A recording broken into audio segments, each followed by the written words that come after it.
Okey? Okey Tok, soalan terakhir Tok Ni saya petik daripada PAS Pusat, dia memainkan propaganda atau naratif. Penghapusan pencen ni boleh mendatangkan kemiskinan kepada orang Melayu pada masa akan datang. Komen sikit. Dia saya nak beritahu lah, cerita kita nak tukar sistem pencen kepada sistem KWSP sepenuhnya ni daripada zaman Datuk Seri Najib lagi. Memang kita dah tahu benda ni tak boleh berterusan.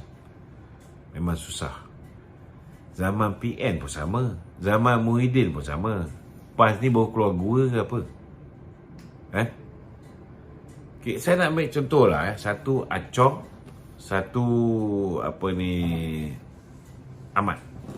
Contoh Acong mencarum KWSP, Ahmad ambil sistem pencen. Okey, pencen yang Ahmad dapat lebih kurang 2,400 sebulan. Lepas pencen, Ahmad tetap miskin. 2,400 boleh cover? Tak boleh. Mungkinlah 20 tahun dia boleh bertahan. Tapi Acong, kalau kira 20 tahun 2,400 tu kali 20 tahun, jumlah yang Ahmad dapat lebih kurang 500 lebih. Tapi kalau dia guna sistem KWSP, dengan dividen KWSP dan sebagainya, memang betul lah Kuok pun ada dividen. Tapi Acong boleh dapat bila dia berhenti pencen umur 55 ke 60. 60. Dia boleh dapat 700 lebih ribu selepuk. Bila dia dapat 700 ribu lebih selepuk, dia boleh buat dua pilihan. Pertama, dia boleh simpan duit dalam akaun dia. Dia boleh dapat FD, dia dah boleh dapat interest. Dia boleh makan sikit-sikit macam Ahmad juga. Dia boleh hidup lagi lama daripada Ahmad. Tetapi dia boleh simpan separuh dan melabur separuh, meniaga separuh. Dengan pengalaman dia dalam pekerjaan dia 30 tahun, takkan dia tak tahu macam mana nak buka perniagaan dan sebagainya. Betul tak? So dia ada second opportunity untuk menambah pendapatan dia berbanding dengan Ahmad. Itu sebab kita tengok kebanyakan daripada orang yang Acong mereka ni lagi cepat kaya berbanding Ahmad. Padahal Ahmad pun ada experience, ada pengalaman kerja dan sebagainya, boleh buat macam-macam.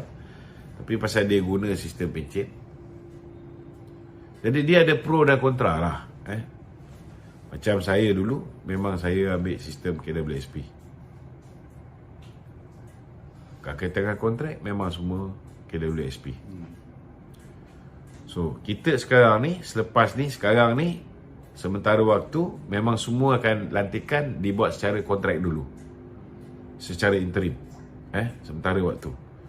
Bila dah ada dasar yang jelas, kita gubal akta, barulah kita akan serap pekerja-pekerja perkhidmatan awam secara tetap dan akan menggunakan KWSP.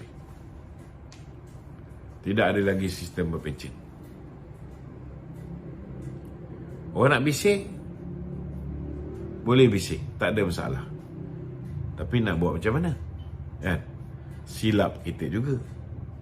Bagi peluang pada Mahathir dengan Muhyiddin jadi Perdana Menteri, habis hanap negara, hutang daripada ditinggalkan Datuk Seri Najib 686.8 bilion tahun 2017, hanya 50.8% berbanding GDP kita.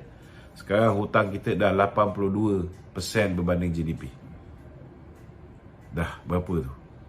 1.5 trilion. Nak tambah hutang? Boleh. Tapi siapa yang akan berana nak bayar? Generasi akan datang. Jadi negara kena fikir apa yang baik untuk masa depan. Kalau Datuk Seri Anwar nak fikir dia nak jadi popular, boleh je dia tambah je pencen dia orang ni. Betul tak? Memang popular. Dia boleh je naik gaji. Hutang je, bukan aku bayar. Dia paling lama pun kita pun tak tahu. Mungkin nasib dia baik, dia boleh 10 tahun. Kalau nasib tak baik, 5 tahun.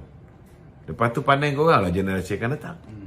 Tetapi dia fikir tentang tanggungjawab dia memastikan pewaris negara ni tidak dibebani dengan hutang yang teruk dan takkan perlu hadap macam tahun ni 26 bilion untuk bayar pencen.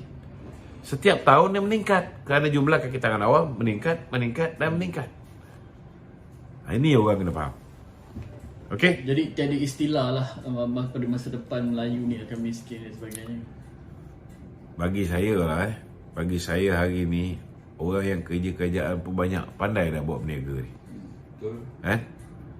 So bila dia dapat duit KWSP dia ni, saya yakin orang Melayu hari ni lebih bijaksana. Penjawat awam hari ni lebih bijaksana. They know how to manage their financial portfolio. Letaklah separuh dalam investment FD ataupun dalam FD ke atau unit trust dan sebagainya. Separuh lagi buka lah kedai runcit ke apa benda ke. Kalau dulu dia kerja tentera bahagian mekanik, buka bengkel. Betul tak? Tapi kalau dia pencen dengan modal tiap-tiap bulan 2,400, mana dia nak cari duit untuk buka bengkel? Dia tak ada duit. So kehidupan dia macam tu je sampai dia tua. Dia takkan merasa duit lebih. Rumah untuk sesuatu. Okey? Okey tu. Tular di TikTok, rumah kampung di negeri Selangor perlu membayar cukai pintu dan taksiran. Penjelasan sikit tu. Ini fitnah daripada Pisang TV terhadap YB Eng Swee Lim. Sebenarnya YB Eng Swee Lim tak ada pun cakap bahawa mulai tahun ni semua orang kena bayar cukai pintu. Tak betul. YB Eng Swee Lim cakap tak kiralah kampung baru ke, kampung Melayu ke, bagan tu bagan ni ke, semua yang layak, khususnya B40 yang layak untuk mendapat pengecualian cukai pintu tetap akan dapat pengecualian cukai pintu.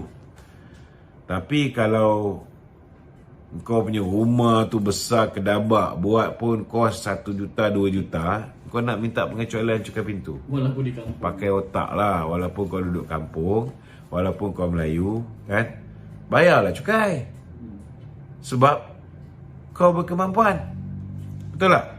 Kalau rumah ada 100 pintu, tak nak bayar cukai, mana boleh. Takkan kerana kau Melayu kau tak nak bayar cukai pintu.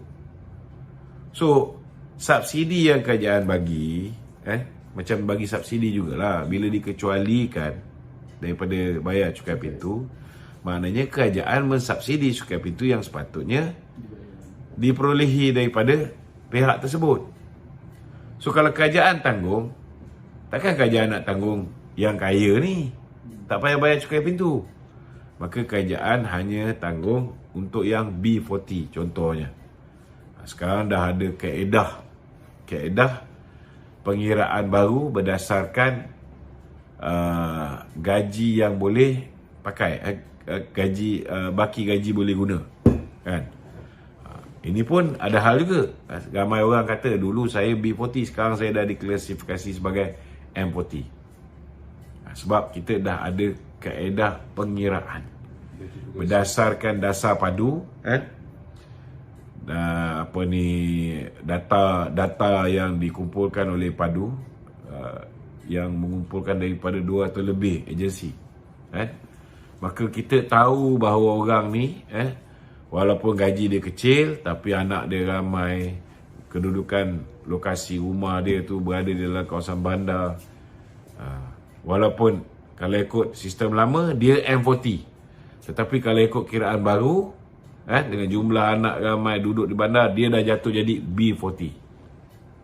Tapi ada juga yang tak puas hati ni ialah orang yang dulu dikira sebagai B40.